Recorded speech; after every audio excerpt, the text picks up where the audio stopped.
नमस्कार दोस्तों। 71st BPSC prelims answer की को चैलेंज करने के लिए हम लोगों ने पटना हाई कोर्ट में जो केस किया था उस रिट पिटीशन के बारे में दो इंपॉर्टेंट अपडेट है। फर्स्ट इज दैट कि बीपीएससी की तरफ से उस केस में जवाब आ गया है। बीपीएससी ने 9 जनवरी 2026 को उसमें काउंटर एफिडेविट फाइल कर दिया। This is the first important update जिससे बीपीएससी ने अपना जवाब दाखिल कर दिया है कोर्ट में। लेकिन जो सबसे इंपॉर्टेंट बात है कि इस केस की सुनवाई कब होगी, थोड़ा सा विस्तार से समझते हैं इस चीज को। I won't take more than 10 minutes. So CWJC number 19,707/2025 case of Sarvagya versus state of Bihar and Bihar public service commission.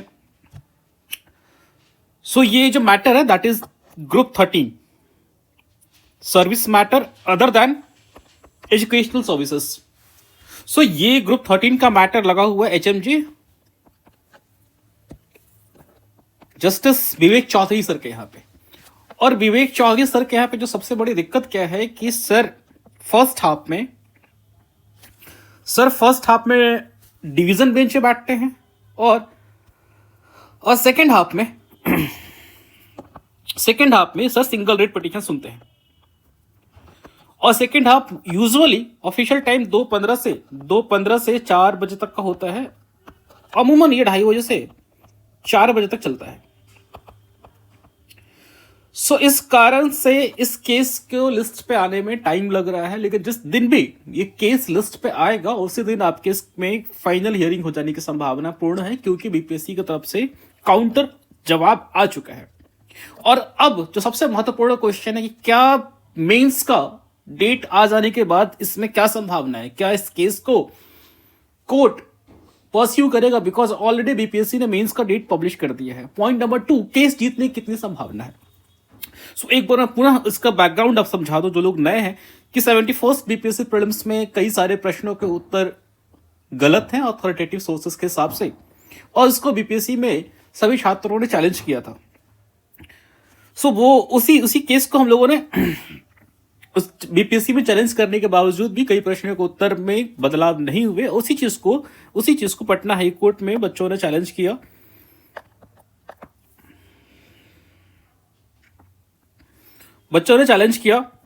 In case of Sarvagya versus state of Bihar and CWJC number 19707/2025। सो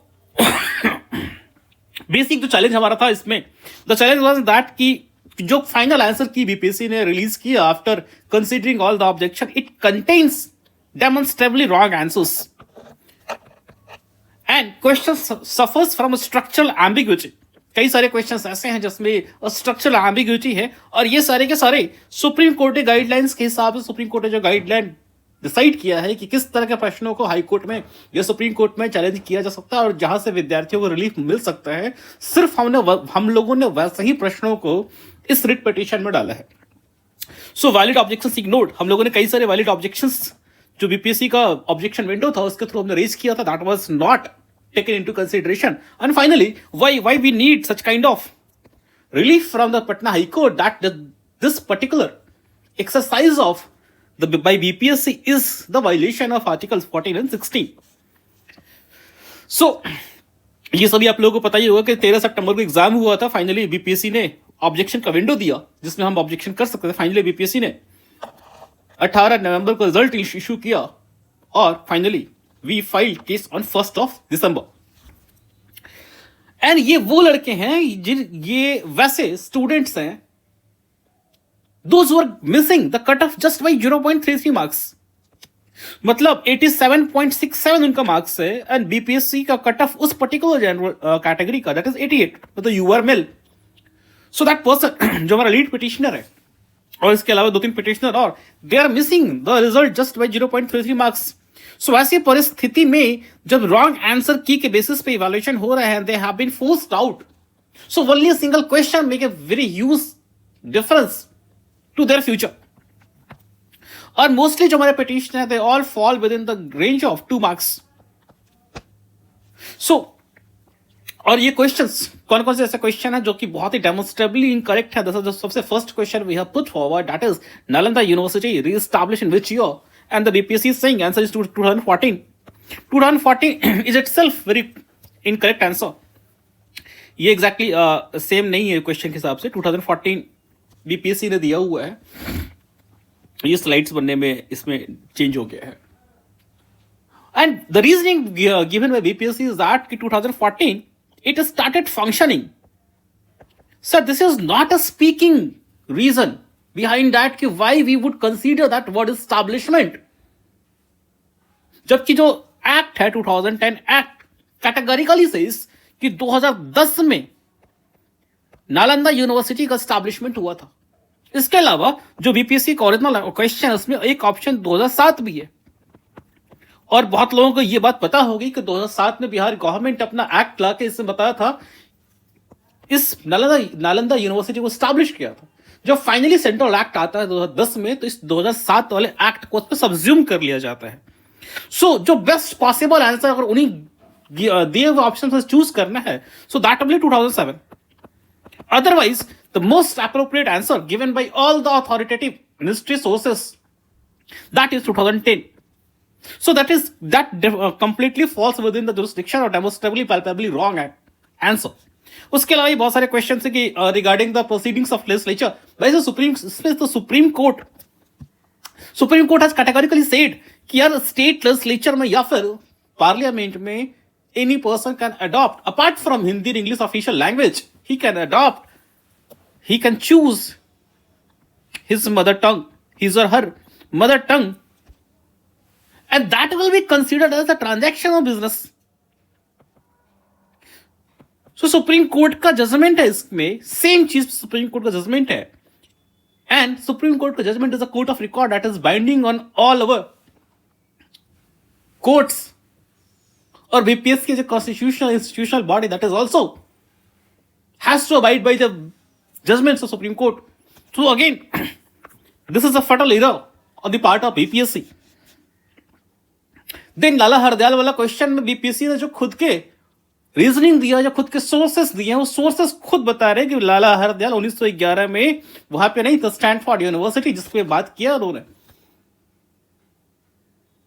वो source Britannica itself says that कि late 1920s he was there.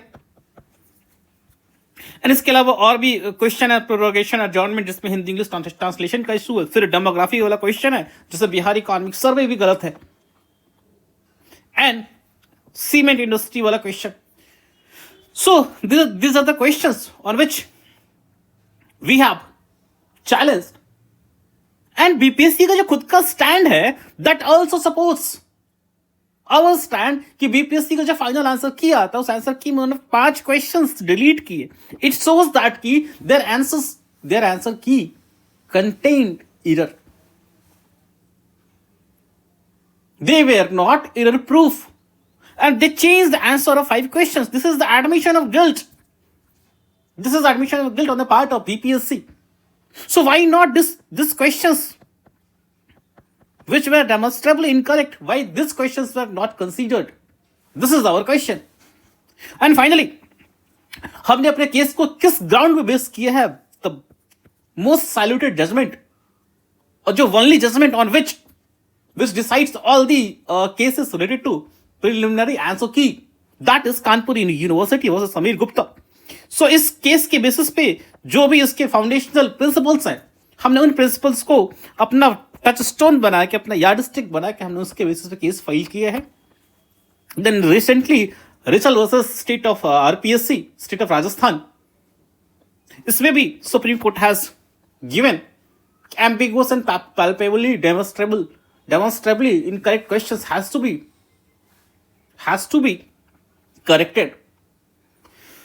So our prayers is for to rectify the key. हम independent expert committee की मांग रखी है हम लोगों ने, ठीक है. Now only thing is that matter has to be considered as soon as possible, because this matter if not considered on time, so justice will be delayed, and justice delayed is justice denied. So we are trying our level best to get this case listed as soon as possible. And we hope so this time justice will be delivered. Thank you all.